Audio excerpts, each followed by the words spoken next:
It's the left versus the right. Debate. Heavyweight slugfest. We are back.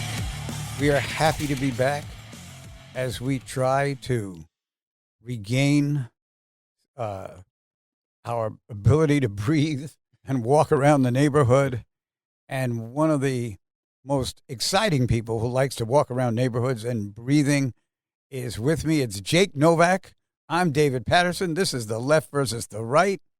This is one time when I'd say by Wednesday, both the left and right would have knocked each other out. It was so bad. Breathing has been one of my favorite things to do since I was born. So, yeah, I'm good at breathing. But the air quality was rough here in the city this week. But it did provide a bright red sun for a couple of days there, and it was kind of cool. It was like Krypton. Yeah, that was interesting. That was kind of a cool thing to look at. Don't look directly at it, though. So, this week, on Thursday night, President Trump took to the airwaves. Two of the three major networks didn't cover it. I thought that was really bad policy and just bad judgment. And, even if you had gripes, you had plenty of time after he finished speaking to put the gripes in. Now, CBS, they televised it from 9 o'clock to, I guess, about 9:30. Then they interrupted and went back in the studio. The president speaking, special news bulletin, we're going back to the studio. And they talked on and on. And it was really just, I was just confused after all of this as to exactly what was happening. Could you make anything of it? Yeah, well, first of all, here's a little bit of a hint. Whenever someone is speaking and the other side doesn't like it, if anyone says they shouldn't be allowed to speak, they're the bad guys. Okay, exactly. The one who said that it's a giveaway. It's true every single time. We know that there are exceptions, but the president wasn't going to get on the air and say, "Go kill anyone who didn't vote for me." So that would have been the only excuse not to put him on the air. Also, as it turned out, it was nowhere near as inflammatory as previously advertised. There were all these reports that he was going to say this Senate election was illegitimate and that thing was illegitimate. Instead, what he did was document, which is pretty well documented, that there was a Chinese effort to influence our elections, which, by the way, every one of our foreign enemies and even allies tries to influence our elections. But he went into the details of it. What was most concerning was this fact that they hacked and got millions of American names and from the registration list, and we need to find out what they did with that, if anything. And that is worth discussing. And it's also worth, if from his agenda, and the agenda, according to all the polls, of 80% of the American people, that we need to have a more secure election, that we need to have voter ID. We need to have no more ballot harvesting. This is what 80% of the American people support. So far from being a far fringe right kind of accusation fest, I thought that the speech turned out to be pretty much well-documented discussion that he was talking about. So if I had been CBS, forget about the networks that weren't going to cover it live anyway, but once CBS saw where the speech was going, they should never have interrupted him. It wasn't some crazy hyperbole that they needed to preempt. So it was just really an embarrassing moment for these already failing institutions that people don't trust. Well, there were points where he seemed to be reiterating and going back to, what happened in 2020 and these different types of things. And they weren't, as I saw it, consistent with the points he could make, which were the ones that you just talked about. 220 million people, their voter files had been usurped by the Chinese, and that's a serious issue. And even though some of the reporters said that was in the public domain anyway, there are a lot of things in the public domain that nobody ever decided to go back and talk about it. And he did. So I had no issue with him over that. I just kind of thought that, I really wished he had done what we on Katz and Cosby wanted, was for him to come on and talk about the UFOs. I thought that would have been far more interesting, would have generated a whole lot more publicity, and I think would have been a good issue to run the midterms on. Yeah, we're gonna, I'll make sure that we tariff any items coming from Jupiter or any of these other planets. Exactly. That would have been fun. But, he was damned if he did and damned if he didn't. They were saying, well, President Trump can't make any wild accusations and any kind of really big revelations because they're not grounded. And so when he doesn't do this, they're like, oh, well, you didn't tell us anything that wasn't wild. I mean, there was nothing he could do in that situation. I think that the voter integrity situation, the election integrity situation it's not the source of all of our problems, but it is our most pressing issue in the democratic process in this country, obviously. It isn't. I mean, I think we have other issues that are more dangerous for us. But if your concern is that our elections are legitimate, then this is the biggest thing. Yeah. Well, the elections are the bedrock, really, of the democracy. Yeah. And I can understand people on both sides getting upset, feeling that the other side was, acting improperly or something like that. But you're absolutely right. It's the issue when you bring it up. It should be center stage. Not necessarily until there's a resolution, but at least until everyone has had their opportunity to express what they think is either right or wrong with the process. If I were the Democrats responding to not just this speech, but mostly the overall policy, the overall push for the Save America Act and voter ID, the only thing that's saving them, the only thing that's allowing them to get away with this, because 80% of the American people wants voter ID and things like that, is the fact that it's Trump pushing it. Well, I got news for you. Trump isn't going to be around forever. Not going to be president for much longer, certainly 2 years and change. They should embrace this now while they can get some of the things that they're going to need to make sure that they can still come through this okay. In other words, they should say that they'll support it if they get tremendous funding for more ID services, which they've done in many states, by the way, Governor. Many states, red states where they've pushed voter ID, to their credit, the governors of those states have put more money in the budget to help people who don't have legal ID get a legal ID and have those little mailers go out saying, hey, come to this place, come to the senior center or whatever it is, and we'll get you one. So that's one thing. And it gives them some time to say, hey, now that we're getting you the ID and everything, how long has it been since you voted? Get more voter participation out for your Democrat voters. Take advantage of this while you still can, because when Trump leaves and somebody else pushes this and they can't just demonize it with Trump hatred, then there's going to be a big rising anger in this country over the fact that 80% of the people want something and Congress won't give it to them. They better do this now. You're right. Without Trump, the president, without him playing the boogeyman, and there's no one to fight, I could imagine a very middle-of-the-road Republican succeeds Trump, and this person comes in, and they don't come in shouting at others and that sort of thing. But they start trying to implement some of the plans that Trump had that maybe are being held up right now, but could be devastating when he's no longer the president. Yeah. And one of my pet peeves among my fellow conservatives is, we've talked about this before, I can't stand when we cede the compassion card to the left. I believe I'm much more compassionate than the liberals, so-called liberals or leftists. And here's a great example. I want to see how many millions of Americans there are without legal ID, and I don't know what the actual number is. They don't have ID, so it's kind of hard to identify them. But let's say it's a few million. I want every one of them to have a legal ID so they can have a full life in the new technological world that we live in. I want them to have that. And yes, I want them to be reached out to by somebody. I prefer it to be my party or my side of the fence, but they should be reached out to by somebody to make them feel like they're something. We talked about this when the Supreme Court struck down race as a districting option. You can't use race anymore to draw your congressional districts. This is going to put millions of black people into the new role of swing voters. That's what you want to be, voters that get paid attention to. Right now, 90% of black voters are a complete foregone conclusion in districts where their leaders don't have to do jack to get their vote or to not get their opposing vote. So I would like to see some outreach here.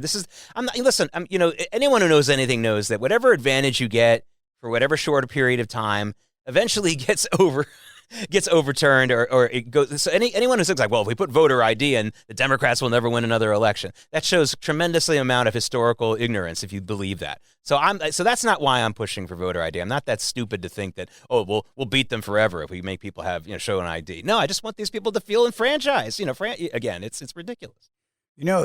That's something that I've thought about myself, which is that sometimes all of the accusations and all of the, discussion and that kind of thing that's going on is actually impeding the process of actually trying to fix some of these things and making sure that people do have voter IDs, particularly when you can't do anything else in society without showing ID. So why wouldn't voting be included? Now, we're coming up on a break. When we come back, Jake, I am going to reveal to you how many disenfranchised voters are out there. You're going to find so this is I know. This is like UFO sightings. So right. They don't have ID. Exactly. So how do you find? Okay, right. I can't wait to hear this. And we have to fulfill our promise from last week. We're trying to help David Paterson, former Governor David Paterson, return fully to the Democratic Party. And I'm kicking myself for not thinking of it when we did the show last week because I thought of it a day later.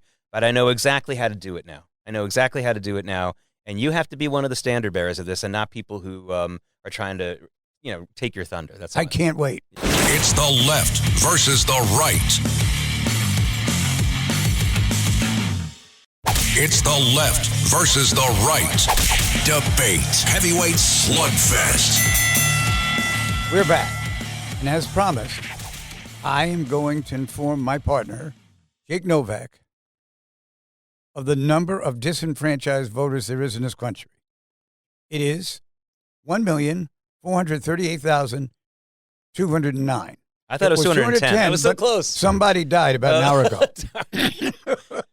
That's not bad. That's some good. I should have had you enter all the how many jelly beans are in the jar contest when I was in school. I never won any of those.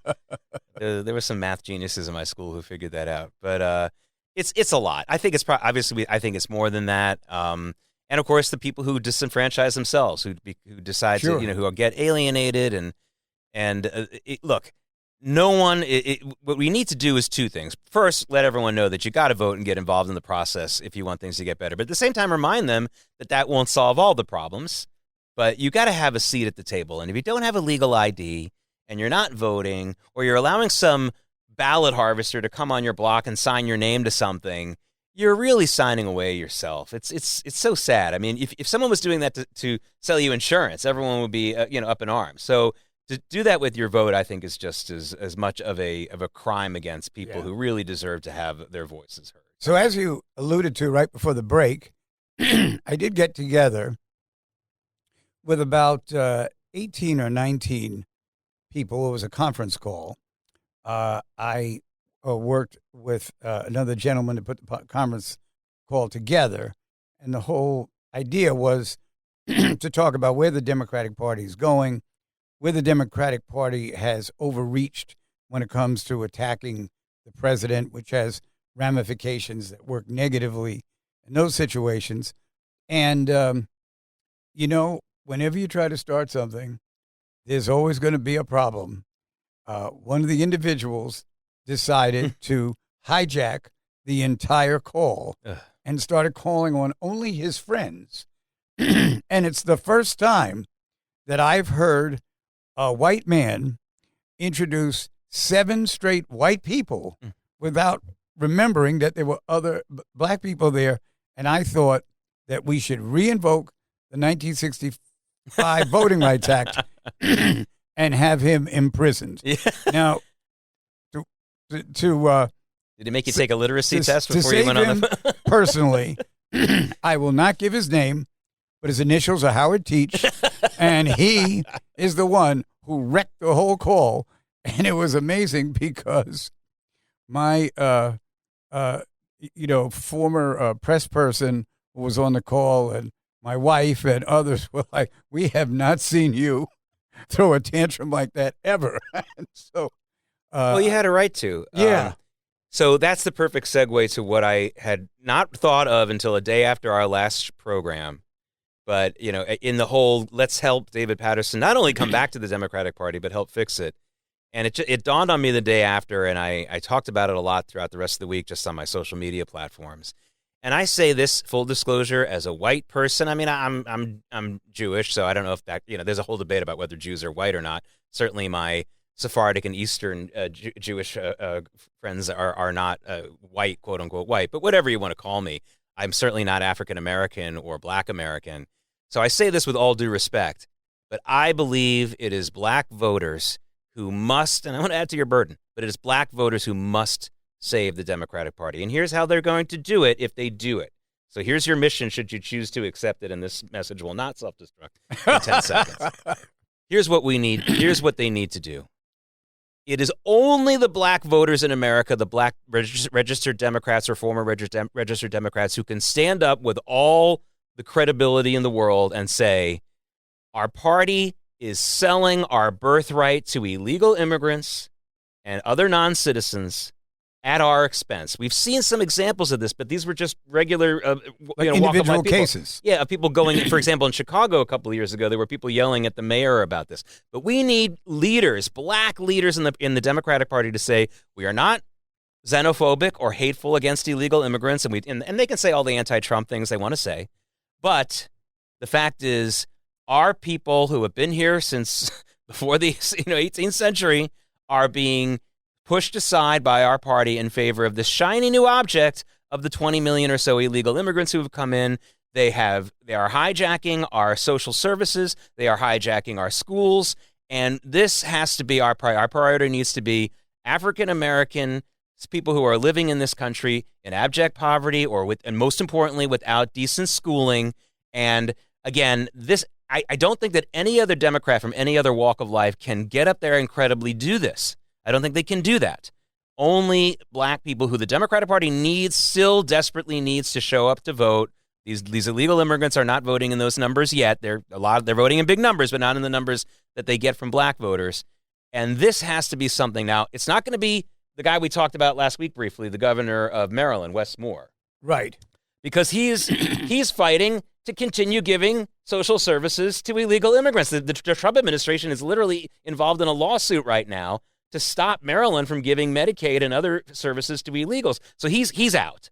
But it's got to be somebody else. It's got to be somebody else. And I truly believe it needs to be a black man or black woman. If it's not him, yeah, maybe it could be the other Wes Moore, the criminal, who they thought, the governor Wes Moore, who wasn't governor at the time. Remember, they thought it was him. Oh, right. And no. And that's why he wrote the book, I'm the Right Wes Moore, or whatever it is. But maybe the prisoner, I don't know if he served his sentence yet, but maybe he could pick up the ball. Yeah, I mean, all joking aside, though, you were talking about this event that got hijacked. I'm sorry, as much as longtime Jewish Democrats who have long been mostly voting for the Democrat Party and been huge donors in the Democratic Party, they can't fix it. There's just not enough of us. You've heard me say this before. There's no such thing as the Jewish vote. There's not enough of us. The only time in my lifetime where the Jewish vote actually mattered was just this past election in Pennsylvania, where the Jewish vote seems to have really helped Donald Trump win that important swing state. But that's it. There's just not enough of us. So this has to come from the black community in this country and from black elected leaders. There's got to be a member of Congress who is black and a Democrat who can take this mantle, because it can't be done by a Republican, black or white, and I don't think it can be done by any white or non-black Democrat. But they can do it. This is the only group in America, in my opinion, that has the juice and has the proper standing to fix the Democratic Party. Everyone else, John Fetterman, all due respect to you, all due respect to a lot of the Jewish supporters of Israel and people who support the Jewish community who are trying to fix the Democratic Party, all due respect to you, but you can't do it. It's got to be blacks, and I really feel that pretty strongly. It's interesting because in many ways, the civil rights movement saved the Democratic Party back in the 60s, because at the time, the black leaders did emerge. Martin Luther King, obviously, but there were others who were inspired. John Lewis, that came after him, Ralph David Abernathy, not the most exciting person I ever listened to. But a huge opponent of illegal immigration, Ralph Abernathy, by the way, and for the same reasons I just said. We need a Ralph Abernathy Democrat to stand up and make these points that I was making. So, wow. Interesting that you mentioned it. A Ralph Abernathy Democrat. Yeah. A rad. We need a rad. We need some rad Democrats to come forward and make this happen. Right. But that's a very insightful proposal. It's very interesting. And really, because, conversations we've had that weren't on the air, it inspired me, because you told me this before you said it on the air, but inspired me to try to find that person or be that person. Yeah, I mean, it's important to get a voice out. I mean, you would be a great voice to get a ball rolling here in a very big way, and say it. And it was a great moment of honesty in our last program where you basically said, like, look, I agree with a lot of these different policies that are different from the traditional from what we're seeing of the Democratic Party right now, but I'm tired of being called the turncoat all the time. I mean, how can I get back to this party, and sometimes you can't, sometimes you can't make up with, with an ex-girlfriend or things like that, but sometimes you can. And to fix that is I think it's important. It's important for me because in my opinion, and I'm 55 years old, the best period of American economics, culture, and, in my lifetime was that period where Bill Clinton was moving the Democratic Party into a much more moderate place. And taking on a lot of the important Republican proposals like cutting the capital gains tax and reforming welfare.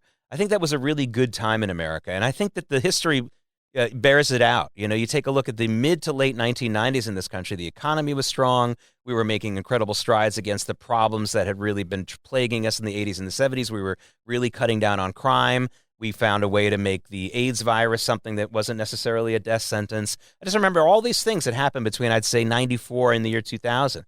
And that's where I want to be again in America, because as much as there was talk radio guys bashing Clinton all day and it seemed like things were really acerbic, the truth is, from a policy standpoint, we weren't really that far apart. Now we really are. Yeah. In 1976, when Jimmy Carter won the presidency, he was like the forerunner to Bill Clinton. He had his conduct was right, but he had no policy experience. He didn't hire people who could, change policies, and he was just a sitting duck, waiting for President Reagan to beat him in 1980. And so, again, I'd say in 1992, Bill Clinton knew what he had to do to unseat President George Herbert Walker Bush. And when he was able to do it, he did have a very strong administration, very organized. And one of the things that he would say out loud is, the pain argument doesn't work anymore. If you're hurt because you lost your job or something like that, go find a new job.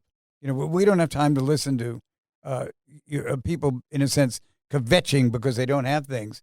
And interesting enough, even though he was a Democrat and a solid Democrat, he wasn't, anti-other Democrats, he got people to listen to a new way of doing things.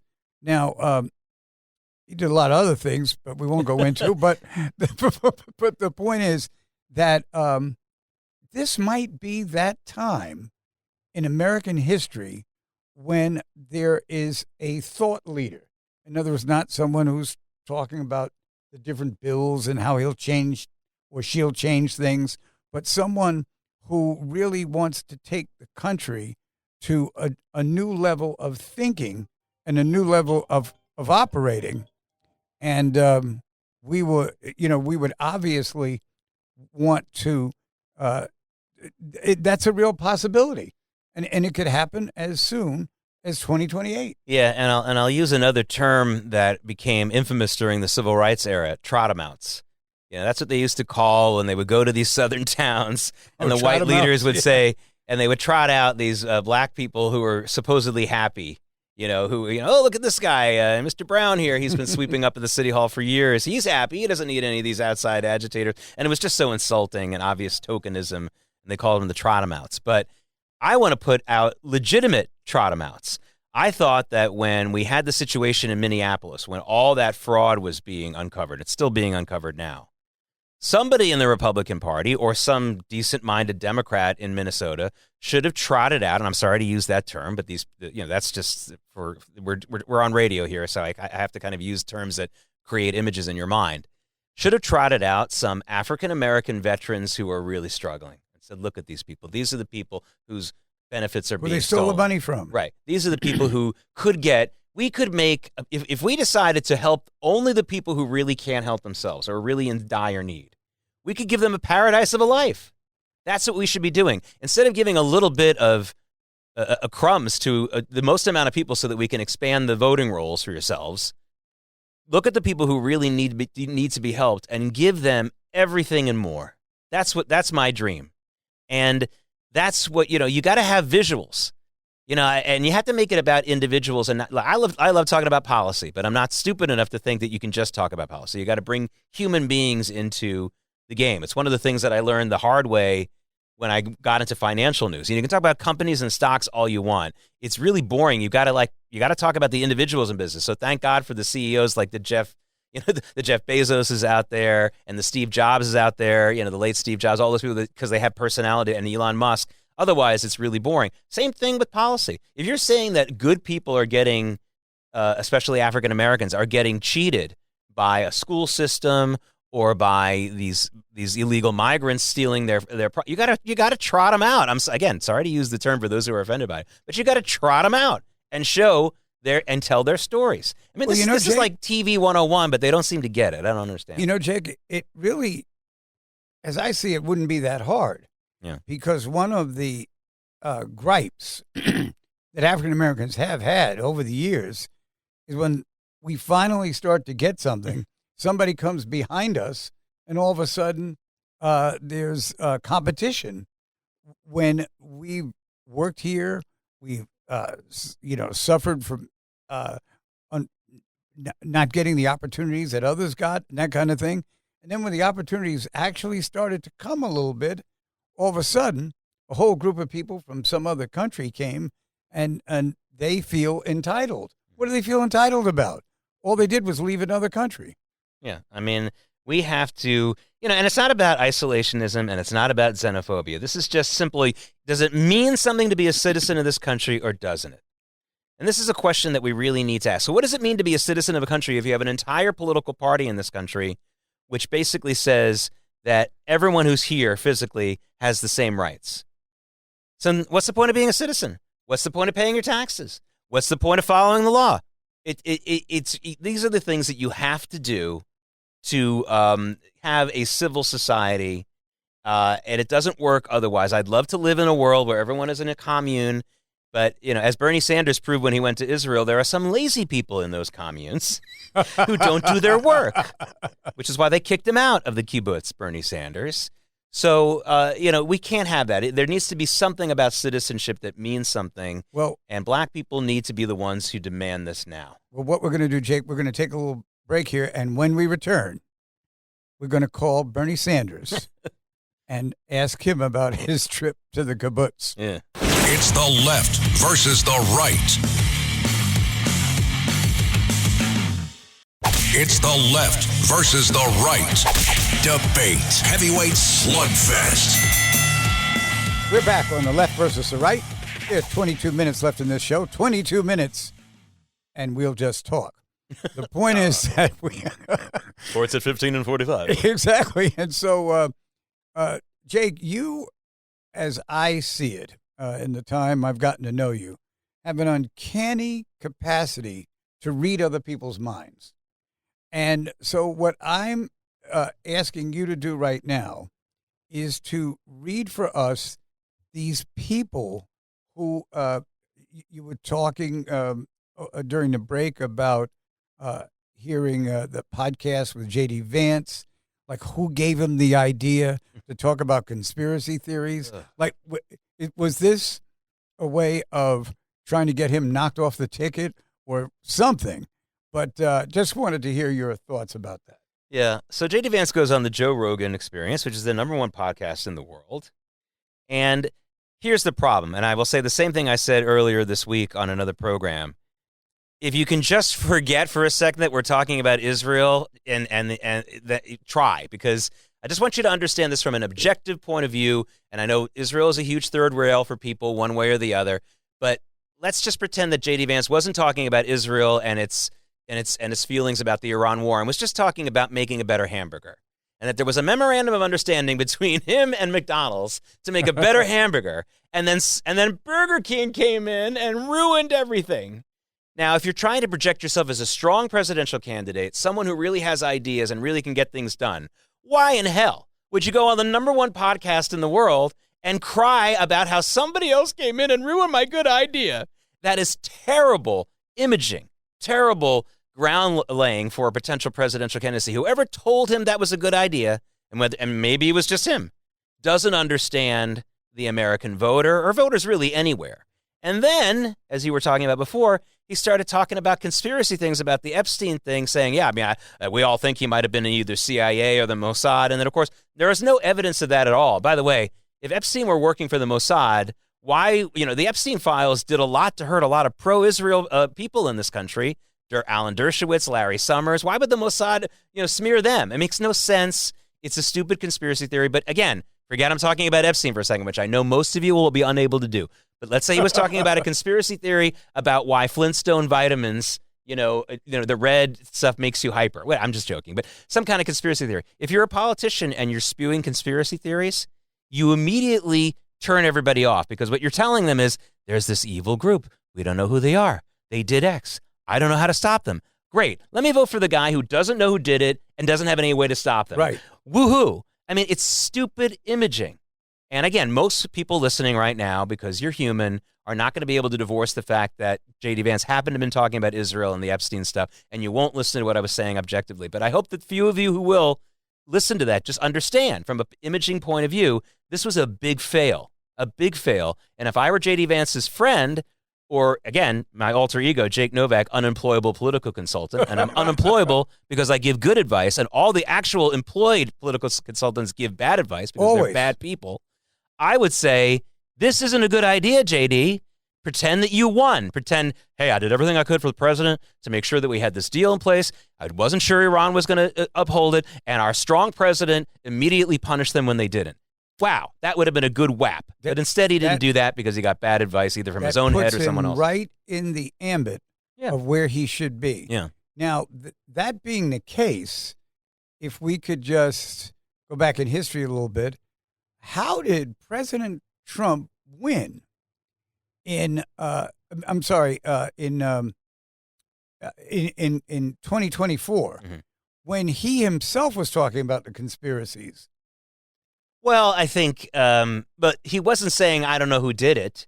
He said, the deep state and the Biden people. Got it. And that there was phony mail-in balloting and all that kind of stuff. So I don't think that was a conspiracy theory because he did, not continue to be president. I don't know if you want to say he lost the election or whatever. But, the Electoral College voted for the other guy. By the way, I have a question for you. Yeah.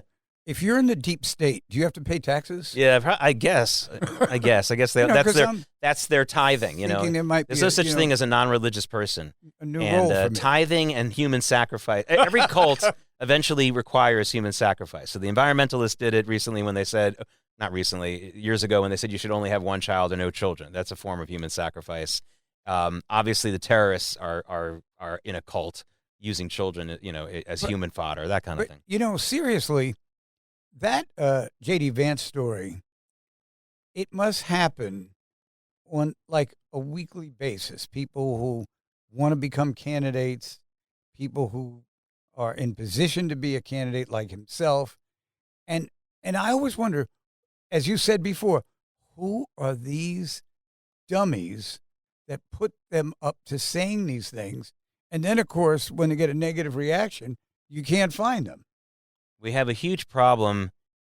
One of the biggest poor outgrowths of the fact that we have such a split electorate right now is that the worst political consultant in America is still batting 500 because we have this split electorate right now, and we don't have a real objective way to measure how good these guys are unless you're somebody like you or I who knows.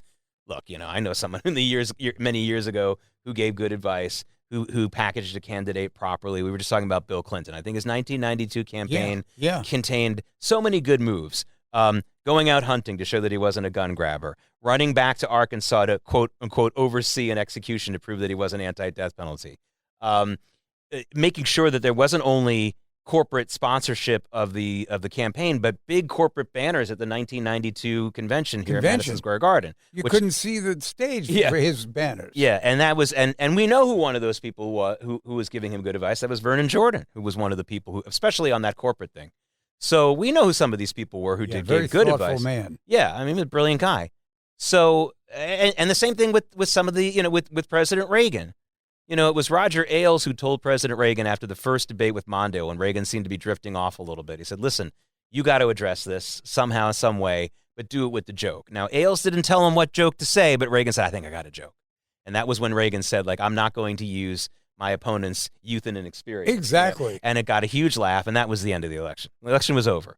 So there are good political consultants out there that I think they're just mostly dead. That was the kind of statement that comes along once like every 10 years or so, where the person uses themselves to disarm their opponent and at the same time make their opponent look like they don't know what they're talking about.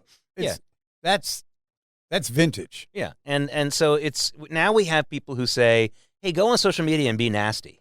I mean, all right, that it's kind of like a drug. It's kind of like cocaine. You're going to get a quick burst of popularity if you get nasty on social media or you embrace anti-Semitism, but it has a very low ceiling, a very short half-life.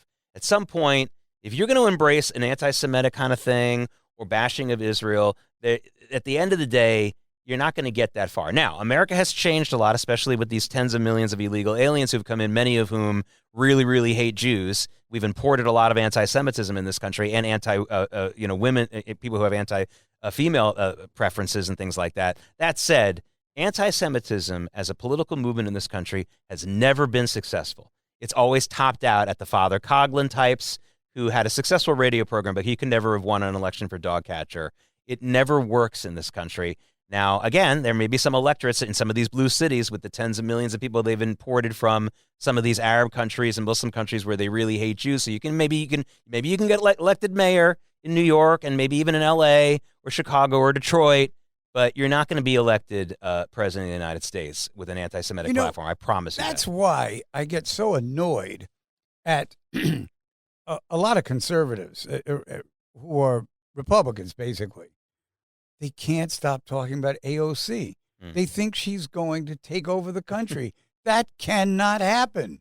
She doesn't have any resources beyond, the money she raises. She is critical of people within her own movement, which I think is going to catch up to her.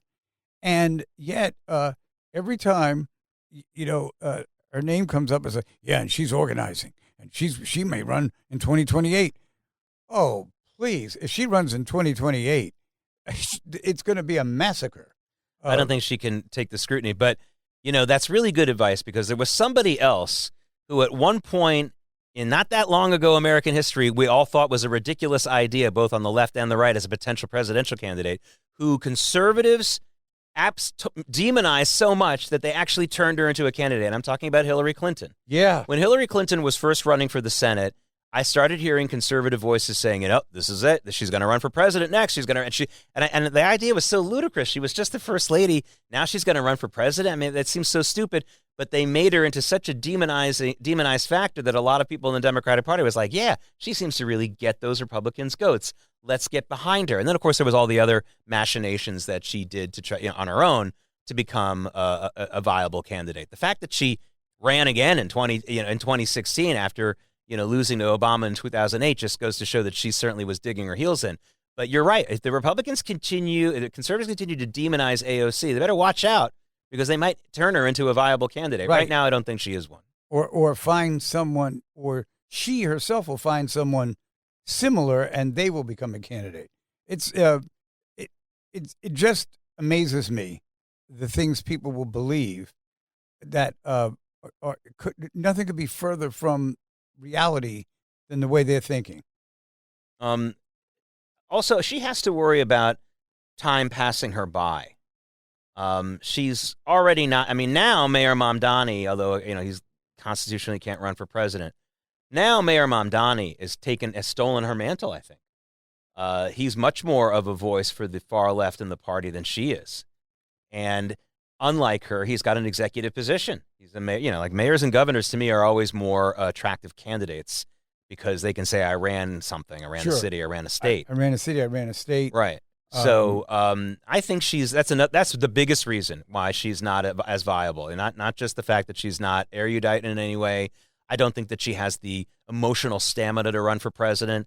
I mean, she'll break down in tears if she runs through a New Hampshire type gauntlet or Iowa type gauntlet. I believe that, not because she's a woman, just because she's made that part of her brand. That she very famously likes to cry in public. She cried on the floor of the House when she didn't get her vote to defund Israel's Iron Dome years ago. She cried. She had that whole stage crying at the border fence during Trump's first term. Crying, especially for women, it's not so good for men either. Ask Edmund Muskie. You don't want to cry when you're running for office, or have moments where people remember that you cry. And I haven't seen Zohran Mamdani cry. Again, he can't run, but for president. But no, he just makes other people cry. Yeah. But hey, that's so she's not viable at this point. But I agree with you. If Republicans and conservatives continue to demonize her and make it clear to the core base of the Democratic Party that she's the one we hate the most and makes us really, really upset the most, she'll get a huge boost of support. To me, that's a big part of Gavin Newsom's now waning, but his support in past years. The fact that he's just such a nasty SOB on social media. I think a lot of Democrats really like that. But, of course, he's been surpassed now by people who are nastier. So. Yeah, definitely that. So it looks to me like the midterms at this point, I don't think it's a toss-up the way the media is referring it. I wish it was a toss-up, but I don't see Democrats maybe taking the House. That would be it. Right now, the best thing the Democrats have going for them is that there is a strong anti-Trump sentiment in this country that has remained constant since 2016. They haven't added to it, in my opinion. They haven't really lost too much of it. I think they've lost some of it, but not a lot. And that kind of angry voter is the kind of person who votes in an off-year election. Remember, we're going to get really low turnout numbers in this election compared to 2024. Right. I'm going to the bank with. No, I don't have insider information like the teleprompter operator. I'm going to go to Kalshi with very low turnout bets. I don't bet on stuff like that, but if I did, I would. So there you go. So it's just going to be the angry anti-Trump voter who's going to be motivated to go vote on a random Tuesday this November. The thing, though, that the Republicans need to do is to make it clear, is to continue to trot out the reminders of these crazy, crazy far leftist communists who have been elected in so many of these blue cities, New York included, and say do this in the right way, which is to say, look, we respect the Democratic Party of the past. We respect all of you who want to continue to be called Democrats. You will not be MAGA if you vote for us this time, simply because you don't want communists elected to your district or your state, or someone who seems to have tremendous ties to terrorists, like this guy El Sayed running for Senate in Michigan, who might lose the primary, August 4th, but hopefully will, in my opinion. So that's got to be their message, and I don't know if they're doing a great enough job of that yet. Although I haven't seen what the ads look like in the swing states.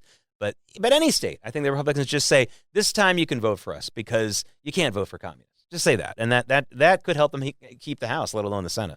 Yeah, that's actually, that message would work for both sides if it's delivered properly. Yeah, well, again, that's why I'm not working for whatever nice high price these overpaid political consultants get. And I'm talking about the professional ones, not some of these individual gurus, some of whom I have a lot of respect for. I'm talking about these firms on K Street, I guess, that are political consultancy firms. They have all the bells and whistles. I toured one. The first time I toured one, Governor, was back in 1994. And when I tell you that in 1994, I was seeing 2001, 2002 level technology in those offices. I couldn't believe what they had. They had basically like Photoshop type stuff. Wow. And I had not seen that anywhere else. That's where all that money from those donations goes. I mean, I saw some wizardry there that I did not see again until almost 10 years later. So they've got all the bells and whistles. They just don't have, as we say in Yiddish, the seichel. They don't have the knowledge. They don't have the wisdom to do what would be right, and to not only to win. It's one thing to say like, oh, they won, but they don't do what's right to win. Even forget about like their lack of morality, in my opinion, or having a good message. They don't even do the right things to win. Like they're only winning because they're going up against somebody who another dumb political consulting firm is behind. Well,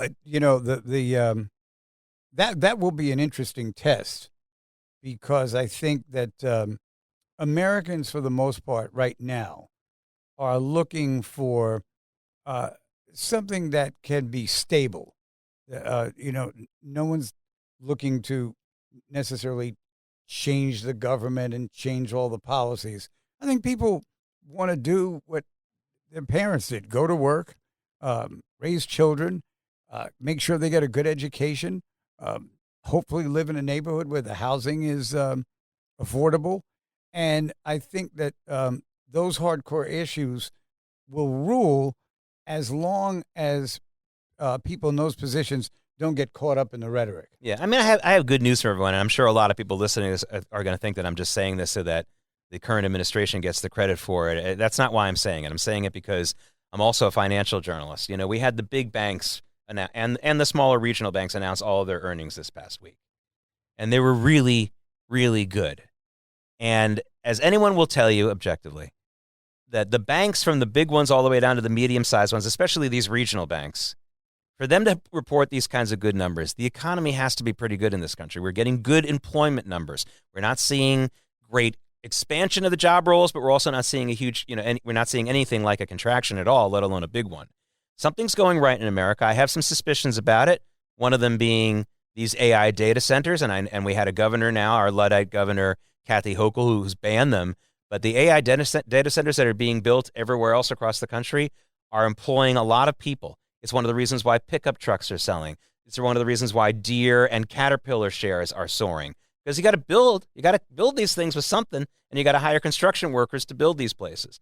And we're also seeing a lot of other good things going on. But you touched on it with the housing. You know, this is, to me, has been my thorn in my side for 5 years now. We've got to do something to get residential real estate moving in this country and get these mortgage rates down. And it's difficult. It's difficult when you have so many states that would rather say, no, you can't build here, or we don't want that. I mean, we've got to get the supply up. But, housing starts were higher than expected. We just found out for June. Most of them for apartment buildings and multifamily, as they call them. But okay, better than nothing. I think some good things are happening, but we are also under siege. I think we have massive foreign enemy influence in this country, and that's scary. But at the end of the day, calling for a more stable candidate, the last thing I'll say is this. If you, Governor, or I, or anyone out there listening has someone that you would really like to see be president in 2028, shh, don't talk about it now, because you don't want them to be looked at or be a front runner any earlier than 8 months before Election Day. So any day before March the 10th, let's say 2028, keep your mouth shut about who you want if you want him or her to be president, because any earlier than that is time spent in the spotlight that you don't want. That is Jake Novak, everybody, following in the footsteps of another WABC commentator, Larry Kudlow, who said a lot of the same things this morning. Oh, he did? Okay. Yes, but don't worry. He's not going to accuse you of stealing them. we won't have to, pay any fines or anything like that. Good. But this has been really a good opportunity to get kind of beneath the headlines and talk about what the motivations are of potential candidates, and also where the political parties are and what it is that they're going to try to champion in the next, in the midterms. Is there someone, at the beginning of the program, we talked about how I just think that black voters need to be the ones who save the Democratic Party. And, I've talked about this on the program before. I spent 3 summers of my life interning for Reverend Floyd Flake, who was a congressman from Queens for 3 terms. And to me, somebody like that would be the kind of Democrat who, because what Floyd Flake did, especially when he was a congressman, was he really, really focused inward on his own neighborhood. I mean, we talk about these people who like all politics is local. He was the most locally focused politician I've ever met. And if you ever take the Long Island Railroad, on any of you listening, and when you pull into the station and you see all those strip malls and those nice buildings there, that's because of Floyd Flake. I'm just telling you right now. And he would be the kind of person, somebody like him. Is there somebody like, Floyd Flake is still with us. He's just not in Congress. Is there somebody like him out there who really could have that kind of chops? Because that's what we're looking for. So let's see. I have 168 hours until we come back on next week. At that point, I will have come to the conclusion who that candidate should be. But you couldn't be more right about Floyd Flake. And the most amazing thing about him is how soft-spoken he is. He's not out yelling and screaming about anything. He just puts it together, and turned that area of Queens, which when I worked in the DA's office, I was afraid to get off the subway stops there. But now it's a whole different story, and a great tribute, I would say, from you to Reverend Flake. I'm going to have you tell him that in person. I can't wait. Hopefully he'll remember me. That's okay. I didn't steal any office material, so hopefully he won't remember me for a bad thing. Well, thank you all for joining us here on The Left versus the Right. We'll be back, weather permitting, on next week on Saturday. And until that time, you ready to say goodbye, Jake? I am. Goodbye, Jake. Goodbye. And good night for The Left versus the Right.